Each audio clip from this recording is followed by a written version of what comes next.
Welcome back, everyone, for another deep dive. Today we're going to try to unpack this just incredibly tense and rapidly evolving situation in Gaza. Yeah, this is one of those stories that, it can feel like it's constantly in the headlines, but the underlying dynamics are so important to understand. Exactly. And, we were talking just 2 months ago about a ceasefire that seemed to offer some hope. But now we're seeing this huge escalation in Israeli military operations, even talk about annexation. And Egypt is stepping in again to try and, broker a new ceasefire. It's really a critical juncture, and the human cost is so tragically high already. Absolutely. Right. So in this deep dive, we're going to really dig into how we got to this point, what this new Egyptian ceasefire proposal actually entails and what a long-term occupation could look like, which is something that's being discussed, increasingly openly. And of course, we can't ignore the humanitarian crisis that's unfolding right now. I mean, it's just devastating. Yeah, and we're going to be drawing on some really insightful recent reports to kind of guide our conversation and try to extract the most important takeaways. I think it's important to acknowledge right up front that this is an incredibly complex and sensitive situation. Absolutely. There are strong feelings on all sides, and our goal here isn't to take sides. It's to, really try to understand what's happening and where things might go from here.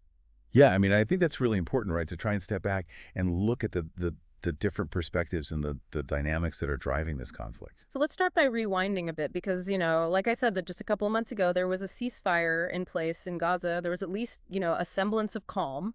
Right. And it's interesting when you look at the reports that we've been reviewing, you can really see how that ceasefire ultimately unraveled.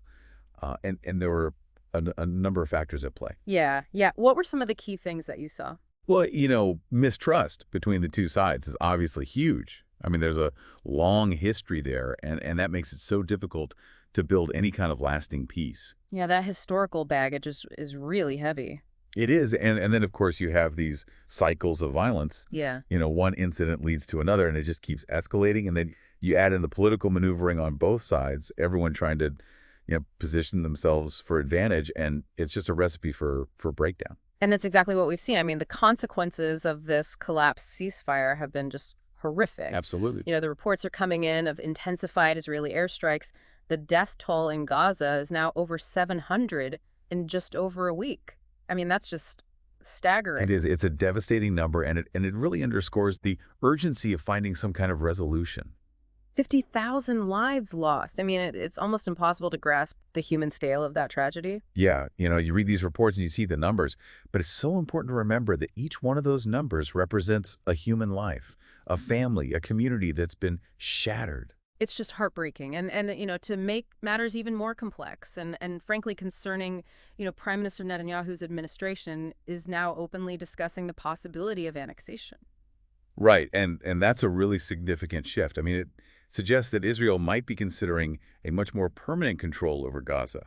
Yeah, it's not just about, responding to the immediate security threat anymore. It's a much bigger strategic calculation. Absolutely, and I think one of the things that makes this situation so difficult to navigate is that there are these very different narratives about what actually triggered this latest round of violence. Yeah, it seems like everyone has a different version of events.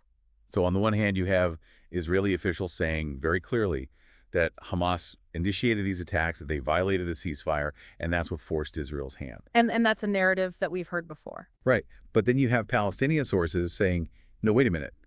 The terms of the previous ceasefire were never fully upheld by Israel. Yeah. They point to things like the flow of aid, the easing of restrictions, and they argue that those failures contributed to the renewed tensions. So it's like this kind of chicken and egg situation. It's hard to say definitively who struck the first blow in this particular instance. Right. And I think that's why it's so important to look at the broader context, to understand the underlying dynamics, the mistrusts, the grievances that have been building up for years. Yeah, I mean, the reality is that regardless of, what the specific trigger was, Gaza is once again a war zone, and it's the civilians who are paying the heaviest price. Always. It's just a tragic cycle that seems to repeat itself over and over again. Yeah, and one of the glimmers of hope right now is that Egypt has stepped in to try and broker a new ceasefire. Right. They've been involved in these kinds of mediations before. They have, and they have a certain level of credibility with both sides. So Yeah. that's positive. So let's talk about the specifics of this Egyptian proposal. What are they actually putting on the table?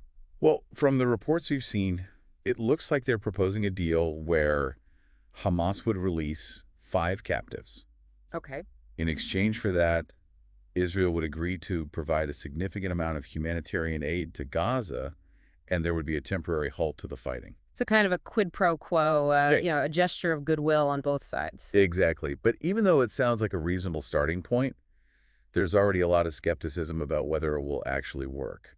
Yeah, I mean, why is that? Why are people so doubtful? Well, there are a couple reasons. First of all, Israel has a long history of viewing ceasefires with Hamas as temporary and maybe even, a little bit manipulative. Yeah, they worry that Hamas is just using them to regroup and rearm. Exactly. And there have been instances in the past where that's exactly what's happened. So there's this deep-seated distrust. And then from Hamas's perspective, what are their motivations here? I mean, why would they even consider accepting this deal? Well, you have to remember that they're under immense pressure right now.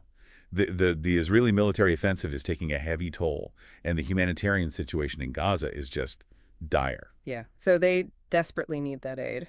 They do, but at the same time, they also want to make sure that they don't lose all their leverage. They don't want to be seen as surrendering. Right. It's a delicate balancing act for them. It is, and I think that's what makes this Egyptian proposal so fragile. It's walking a tightrope, and the report suggests that if it fails, the consequences could be really catastrophic. Yeah, we could be looking at an even bigger conflict, an all-out war, which is just a terrifying thought. It is, and it really highlights how high the stakes are right now.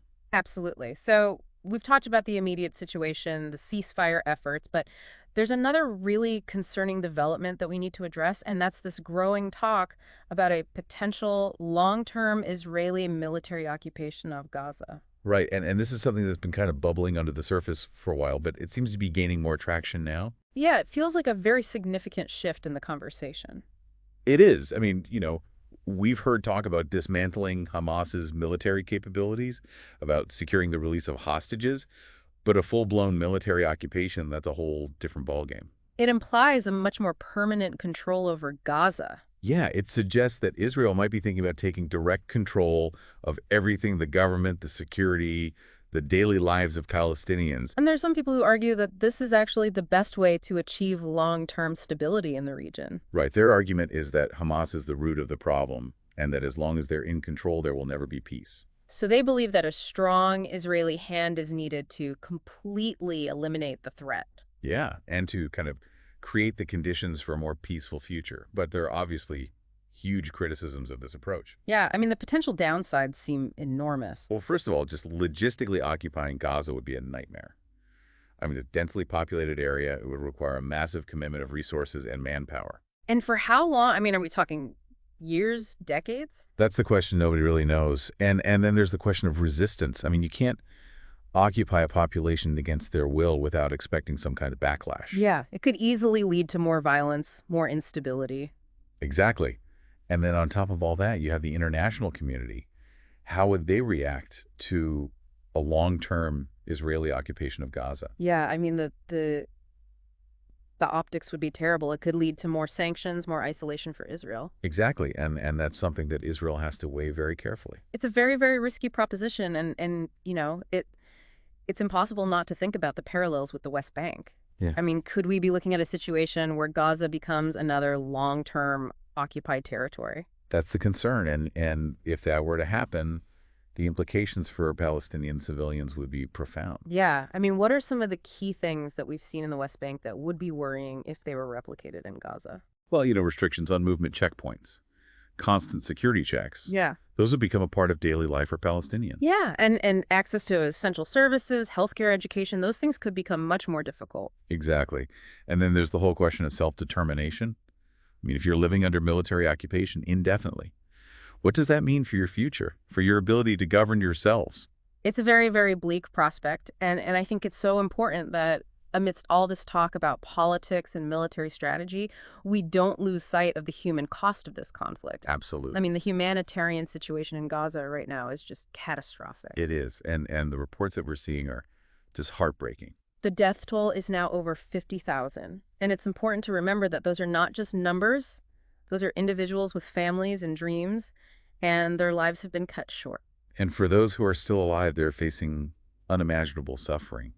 I mean, families have been torn apart, communities have been destroyed, the infrastructure is in ruins. And on top of all that, there's the psychological trauma, the fear, the uncertainty. Especially for children. I mean, they're the most vulnerable in these situations, and the scars of this conflict will stay with them for a lifetime. It's just devastating, and the humanitarian agencies are warning that the situation is only going to get worse. They're saying that they're running out of essential supplies, Yeah. food, water, medicine. They're struggling to reach people who need help. And it makes you wonder, how much longer can this go on? How much more suffering can people endure before there's some kind of meaningful intervention from the international community? Right. I mean, at what point does it become morally imperative to step in and say enough is enough? It's a question that I think we all need to be asking ourselves. And so as we kind of wrap up this deep dive, I think we're left with so many questions about the future. Yeah, I mean, will this Egyptian ceasefire proposal succeed, or will it collapse and lead to even more fighting? What are Israel's long-term intentions regarding Gaza? Are they really serious about a long-term military occupation? And if so, what would that mean for the region? And how can we address this humanitarian crisis in a way that actually makes a difference, that actually alleviates suffering? These are not easy questions to answer, but they're questions that we need to be grappling with. And I think it's so important to keep in mind that the decisions that are made in the coming days and weeks will have a profound impact on the lives of millions of people. Absolutely.